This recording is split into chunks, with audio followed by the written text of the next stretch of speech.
Quand vous regardez à l'Ancien Testament, vous trouvez que souvent la gloire est liée à un lieu d'habitation.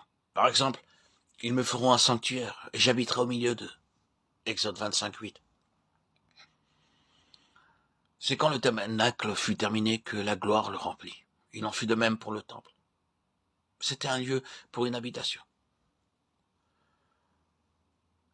Les déclarations au sujet du Seigneur Jésus sont bien connues.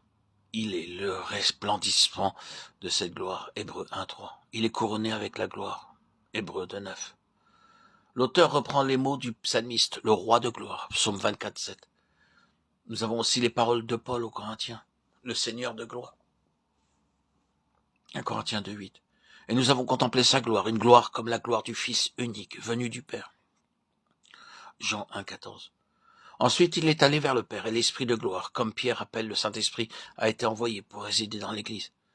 L'Église devient maintenant le lieu d'habitation de la gloire, c'est-à-dire, en nous rappelant la signification de la gloire, le lieu d'habitation de la satisfaction de Dieu, parce que c'est le lieu d'habitation de la nature de Dieu.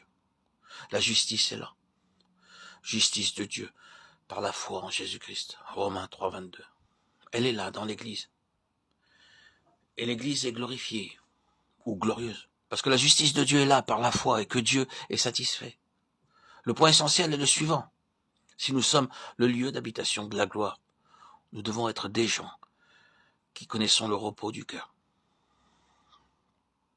Dieu est venu dans son repos. Il est satisfait. L'Église doit être le domaine dans lequel se trouve le repos de Dieu. Maintenant, si ces choses semblent simples, rappelons que le témoignage qui est déposé dans ce vase dépend de certains facteurs pour être efficace. Concernant la satisfaction de Dieu ou le repos de Dieu, le témoignage doit être apporté que le peuple de Dieu jouit du repos de Dieu. Les conséquences de cette réalité, c'est que la première activité de l'ennemi contre le témoignage de Jésus contre l'Église consistera à introduire la tension, l'agitation dans le peuple du Seigneur.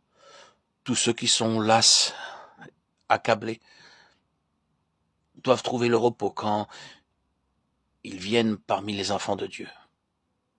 Et nous contredisons la signification même de l'Église quand nous perdons notre repos du cœur. C'est très important. C'est un aspect de notre évangile, une partie de ce que nous annonçons.